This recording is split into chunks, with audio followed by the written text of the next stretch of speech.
അസ്സലാമു അലൈക്കും വറഹ്മത്തുള്ളാഹി വബറകാതുഹു. ബിസ്മില്ലാഹ് വൽഹംദുലില്ലാഹ് വസ്സലാത്തു വസ്സലാമു അലാ റസൂലില്ലാഹ് വഅലാ ആലിഹി വസഹ്ബിഹി അജ്മഈൻ. അമ്മാ ബഅദ്. സർവാദരണീയരായ നേതാക്കൾ, എൻ്റെ പ്രിയ വിദ്യാർത്ഥി സുഹൃത്തുക്കളെ, 31ാമത് സാഹിത്യോത്സവിൻ്റെ പ്രൗഢഗംഭീരമായ ഈ വേദിയിൽ പുസ്തകങ്ങളെ കൂട്ടുകാരാക്കാം എന്ന വിഷയത്തെക്കുറിച്ചാണ് ഞാൻ സംസാരിക്കുന്നത്.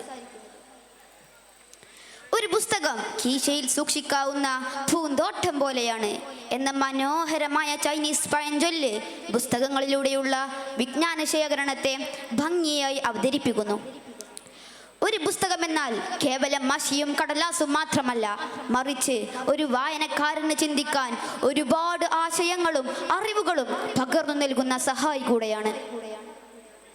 കാലികമായി സംസാരിക്കുമ്പോൾ നൂതന സാങ്കേതിക വിദ്യകളുടെയും നിർമ്മിത ബുദ്ധിയുടെയും റോക്കറ്റ് വളർച്ചയിൽ വായനയുടെ വളർച്ച മുരടിക്കുകയാണെന്ന് പറഞ്ഞു വെക്കാം. ഇന്ന് വീഡിയോ ഗെയിമുകളുടെയും സോഷ്യൽ മീഡിയയുടെയും ലോകത്താണ് വിദ്യാർത്ഥികൾ. അതുകൊണ്ട് തന്നെ പുസ്തകങ്ങളുമായുള്ള ബന്ധം പല വിദ്യാർത്ഥികൾക്കും പുതിയ കാലത്ത് കുറവാണ്. വായിക്കുന്ന ചുരുക്കം ചിലർ പലപ്പോഴും അതിനുപയോഗിക്കുന്നത് പുസ്തകങ്ങൾക്കു പകരം മൊബൈൽ സ്ക്രീനുകളാണ്.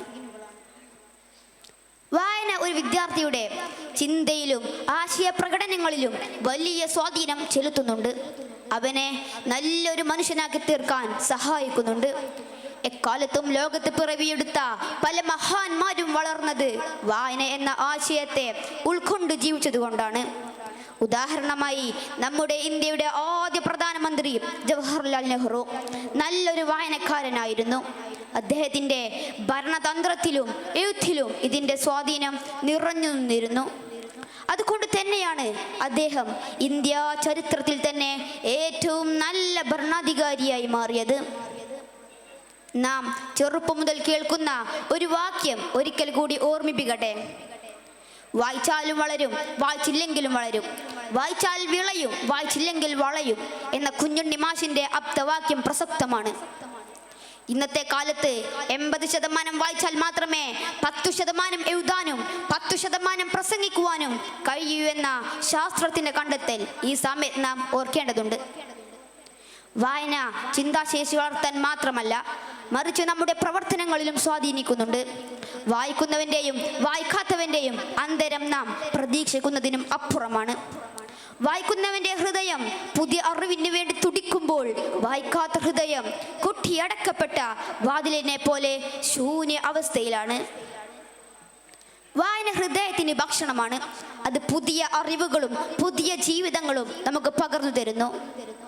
ഇനി ഇസ്ലാമിലേക്ക് വന്നാൽ വായനക്ക് മതം വളരെ അധികം പ്രാധാന്യം നൽകുന്നുണ്ടെന്ന് കാണാം. ഖുർആൻ ആദ്യം അവതരിച്ചത് തന്നെ നീ വായിക്കുക എന്ന കൽപ്പന കൊണ്ടാണ്. ഇതിൽ നിന്ന് തന്നെ വായനക്ക് മതം നൽകുന്ന പ്രാധാന്യം മനസ്സിലാക്കാൻ സാധിക്കും. വായന പൂർണ്ണതയിൽ എത്തണമെങ്കിൽ അത് പുസ്തകങ്ങളിൽ തന്നെ വായിക്കണം. ആ അനുഭൂതിയും സുഖവും മറ്റെവിടെ നിന്ന് വായിച്ചാലും ലഭിക്കുകയില്ല. വായനക്ക് ആത്മാവ് പകരുന്നത് പുസ്തകങ്ങളാണ്. ഓരോ പുസ്തകവും ഓരോ ജീവിതങ്ങൾ പ്രദാനം ചെയ്യുന്നുണ്ട്. ഒരുപാട് പാഠങ്ങൾ അവ നമുക്ക് പകർന്നു തരുന്നുണ്ട്, മൂല്യങ്ങൾ പഠിപ്പിച്ചു തരുന്നുണ്ട്. ഒരു ഉദാഹരണം മാത്രം പറയാം. നാം എല്ലാവരും വായിച്ച അല്ലെങ്കിൽ കേട്ട പുസ്തകമാണ് മുട്ടത്തു വർക്കിയുടെ ഒരു കുടയും കുഞ്ഞിപ്പെങ്ങളും. ആ കഥ മുന്നോട്ട് വെക്കുന്ന ഒരു പാഠമുണ്ട്. വളരെ ചെറുപ്പത്തിൽ അനുഭവിക്കുന്ന പ്രയാസങ്ങളും പിന്നീടുള്ള അതിജീവനങ്ങളും പുതിയ തലമുറയിലെ കൂട്ടുകാർക്ക് നമുക്ക് പഠിക്കാനുള്ള പാഠങ്ങളാണ്. ഇതുപോലെ എല്ലാ പുസ്തകങ്ങൾക്കും പറയാനുണ്ടാകും. നാം കാണാത്ത ലോകത്തെ കാണിച്ചു തരുന്നതും നമ്മൾ അറിയാത്ത പാഠങ്ങൾ പഠിപ്പിച്ചു തരുന്നതും പുസ്തകങ്ങളാണ്. പുസ്തകങ്ങൾ ചരിത്രത്തിലെ പാഠങ്ങളും വർത്തമാന കാലത്തിൻ്റെ നേർചിത്രങ്ങളും ഭാവിയുടെ കാഴ്ചകളും കാണിച്ചു തരുന്നു. സന്തോഷങ്ങളിലും സങ്കടങ്ങളിലും നമ്മോടൊപ്പം നിൽക്കാൻ ഈ കൂട്ടുകാർക്ക് സാധിക്കും. സുഹൃത്തുക്കളെ, നമ്മൾ പുസ്തകങ്ങളെ കൂട്ടുകാരാക്കണം. പുസ്തകങ്ങൾ സ്നേഹിക്കുന്നവരുമായി ചങ്ങാത്തം കൂടണം. പരസ്പരം പുസ്തകങ്ങൾ കൈമാറണം. എബ്രഹാം ലിങ്കൺ പറഞ്ഞത്, ഞാൻ വായിക്കാത്ത ഒരു പുസ്തകം എനിക്ക് നൽകുന്നവനാണ് എൻ്റെ ഏറ്റവും അടുത്ത സുഹൃത്ത് എന്നതാണ്. വായനയുടെ പ്രാധാന്യം മനസ്സിലാക്കിയത് കൊണ്ടാണ് അന്ന് അദ്ദേഹം അങ്ങനെ പറഞ്ഞത്. നമ്മൾ വായനയുടെ പ്രാധാന്യം മനസ്സിലാക്കണം. അത് നന്മ മാത്രമേ ഉണ്ടാക്കൂ. ഒരു കാര്യം കൂടി പറഞ്ഞു നിർത്താം. നാം പുസ്തകങ്ങൾ വായിക്കാൻ വേണ്ടി തിരഞ്ഞെടുക്കുമ്പോൾ ശ്രദ്ധിക്കണം. നമ്മുടെ ബുദ്ധിക്കും യുക്തിക്കും വിശ്വാസത്തിനും മങ്ങലേൽപ്പിക്കാത്ത പുസ്തകങ്ങൾ മാത്രമേ വായിക്കാവൂ. എല്ലാ പുസ്തകങ്ങളും എല്ലാവർക്കും വായിക്കാനുള്ളതല്ലെന്ന് ചുരുക്കം. വായിക്കേണ്ടവ വായിച്ചു വളരാൻ റബ്ബ് നമുക്ക് തൗഫീഖ് നൽകി അനുഗ്രഹിക്കട്ടെ എന്ന് മാത്രം പ്രാർത്ഥിച്ചുകൊണ്ട് ഞാൻ എൻ്റെ വാക്കുകൾ ഉപസംഹരിക്കുന്നു. വആഖിറു ദഅ്വാനാ അൽഹംദുലില്ലാഹി റബ്ബിൽ ആലമീൻ. അസ്സലാമു അലൈക്കും വറഹ്മത്തുള്ളാഹി വബറകാതുഹു.